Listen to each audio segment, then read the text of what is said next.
Welcome to my channel.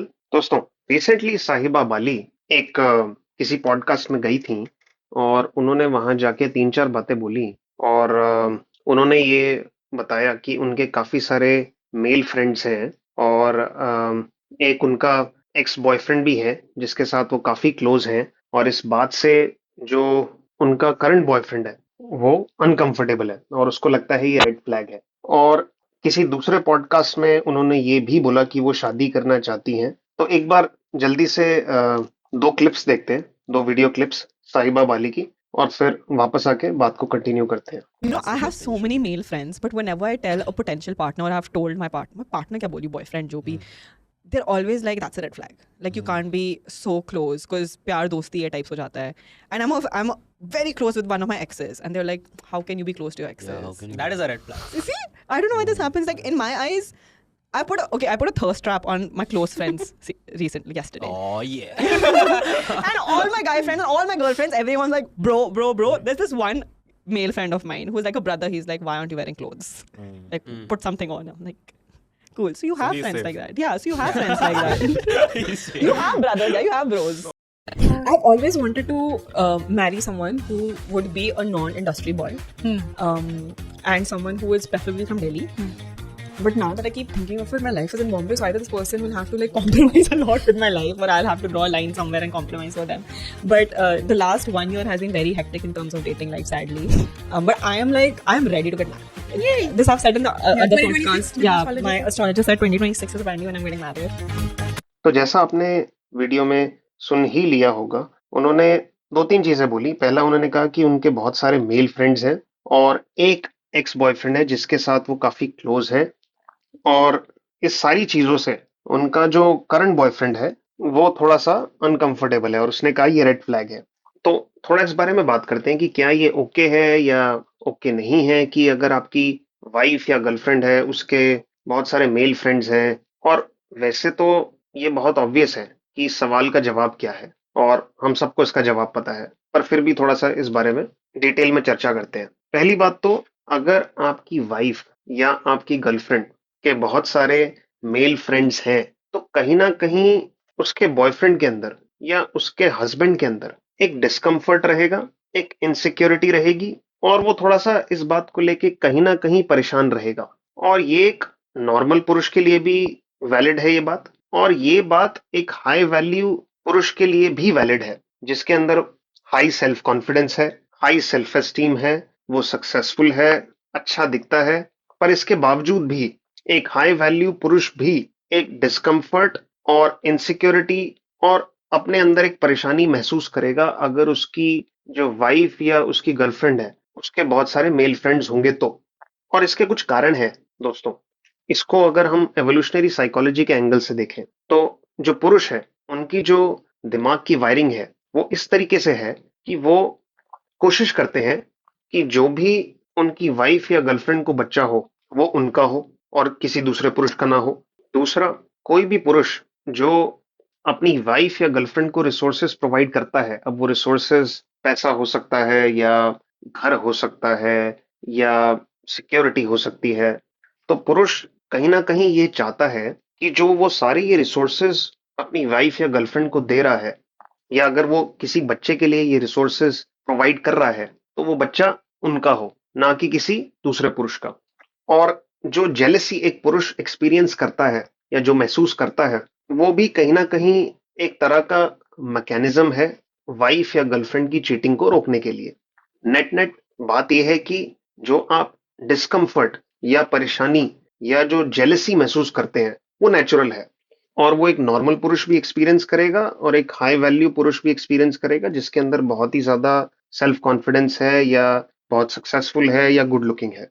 तो कहीं ना कहीं अगर आपकी वाइफ या गर्लफ्रेंड के और बहुत सारे मेल फ्रेंड्स हैं तो आप परेशान रहेंगे, और उस परेशानी के चलते आप अपनी जॉब पे या अपनी लाइफ पे फोकस नहीं कर पाएंगे और आपका जो मेंटल पीस है वो भी चला जाएगा। तो किसी भी हालत में पहली बात तो ऐसी लड़की से शादी नहीं करनी चाहिए।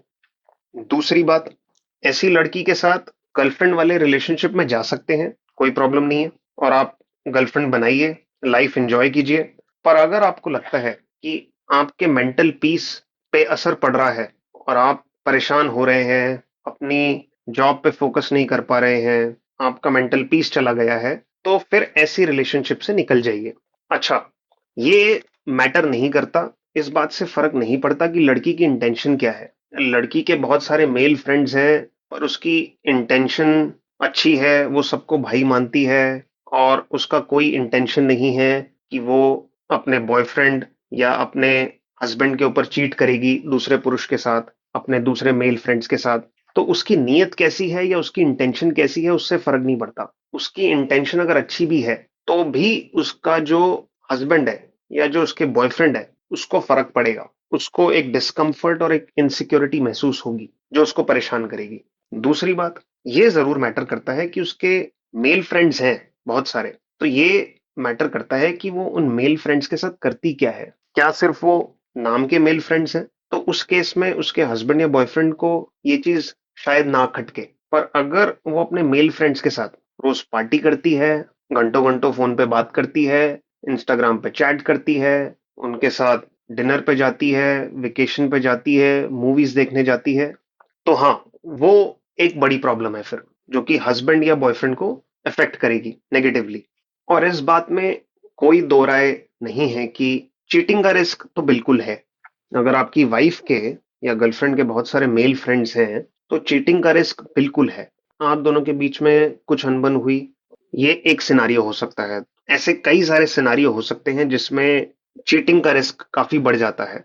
अच्छा, चलिए मान लेते हैं कि आपकी ऐसी महिला से शादी हो गई और जो आपकी वाइफ है, वो अपने मेल फ्रेंड्स के साथ घूमने जाती है, उनके साथ डिनर पे जाती है, वेकेशंस पे जाती है, मूवीज देखने जाती है, घंटों इंस्टाग्राम पे चैट करती है। और अब ये बात आपको एज अ हस्बैंड अफेक्ट कर रही है, आप इससे परेशान हो रहे हैं, आप अपने ऑफिस में काम पे फोकस नहीं कर पा रहे हैं, तो अब आप एज अ हस्बैंड क्या कर सकते हैं?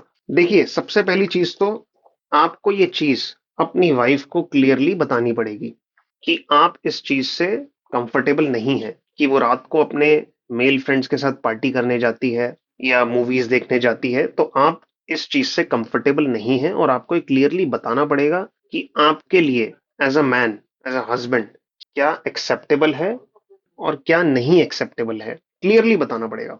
अच्छा जी, आपने बोल दिया, फिर भी उसके बावजूद भी कोई वाइफ के अंदर सुधार नहीं आ रहा है, तो फिर क्या करें? तो फिर से अपनी वाइफ को याद दिलाइए कि आप इस बिहेवियर से कंफर्टेबल नहीं हैं, और अगर आपकी वाइफ ऐसा करती रही, तो उसके कुछ ना कुछ कॉन्सिक्वेंसेस होंगे और उसका रिश्ते पे फर्क पड़ेगा। आपके और आपकी वाइफ के रिश्ते पे फर्क पड़ेगा। अच्छा जी, इसके बावजूद भी वाइफ को समझ नहीं आया, अभी भी वो अपने मेल फ्रेंड्स के साथ पार्टी कर रही है, फिर क्या करें? फिर ऐसे पुरुष को, ऐसे हस्बैंड को, मेरे विचार में कुछ स्टेप्स लेने पड़ेंगे, कुछ एक्शन लेना पड़ेगा। अब वो एक्शन क्या हो सकते हैं, वो स्टेप क्या हो सकते हैं?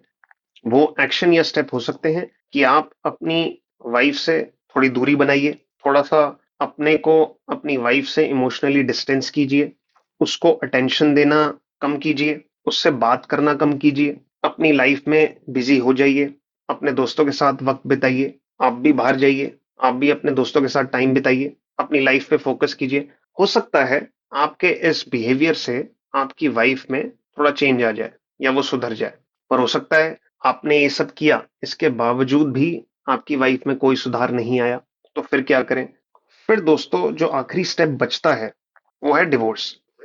अब डिवोर्स एक बड़ा कदम है और बहुत सारी चीजों पर डिपेंड करता है। कुछ पुरुषों के लिए डिवोर्स बहुत बड़ी बात है, उनके लिए एक डिवोर्स टैबू है। अब डिवोर्स लेना या ना लेना इस बात पे भी डिपेंड करता है कि क्या आपके बच्चे हैं शादी से। तो डिवोर्स थोड़ा सा कॉम्प्लिकेटेड मैटर है, पर अगर इस चीज को फिक्स करना है, अगर आपको एज अ पुरुष, एज अ मैन, अपना मेंटल पीस वापस चाहिए, तो इस चीज का जो सोल्यूशन है, वो फिर डाइवोर्स ही है। क्योंकि आपने सारी चीजें जो आपके पास थी वो ट्राई कर ली, फिर भी आपकी वाइफ सुधर नहीं रही है, तो फिर इस प्रॉब्लम का जो सोल्यूशन है वो डाइवोर्स ही है। अच्छा, बहुत सारी ऐसी एक्ट्रेसेस हैं, बॉलीवुड एक्ट्रेसेस हैं, जिन्होंने जब शादी की तो अपना करियर उन्होंने छोड़ा, अपना एक्टिंग करियर उन्होंने छोड़ा। जैसे कि माधुरी दीक्षित, जूही चावला, अनुष्का शर्मा, इन सब ने एक पैसे वाले और सक्सेसफुल पुरुष से शादी की। अब इन्होंने करियर क्यों छोड़ा? अपना। हो सकता है कि जिस पुरुष से ये शादी करने वाले थे, हो सकता है उन्होंने ये बात डायरेक्टली या इनडायरेक्टली इनको बोली होगी, या हो सकता है इन महिलाओं को खुद ही ये बात समझ आ गई हो कि अगर इन्हें एक रिच और सक्सेसफुल पुरुष से शादी करनी है, तो इन्हें कुछ तो कॉम्प्रोमाइज करना पड़ेगा, इन्हें कुछ तो सिक्योरिटी देनी पड़ेगी अपने हस्बैंड को, और इन्हें अपना एक्टिंग करियर छोड़ना पड़ेगा अपने हस्बैंड को कंफर्ट और सिक्योरिटी देने के लिए।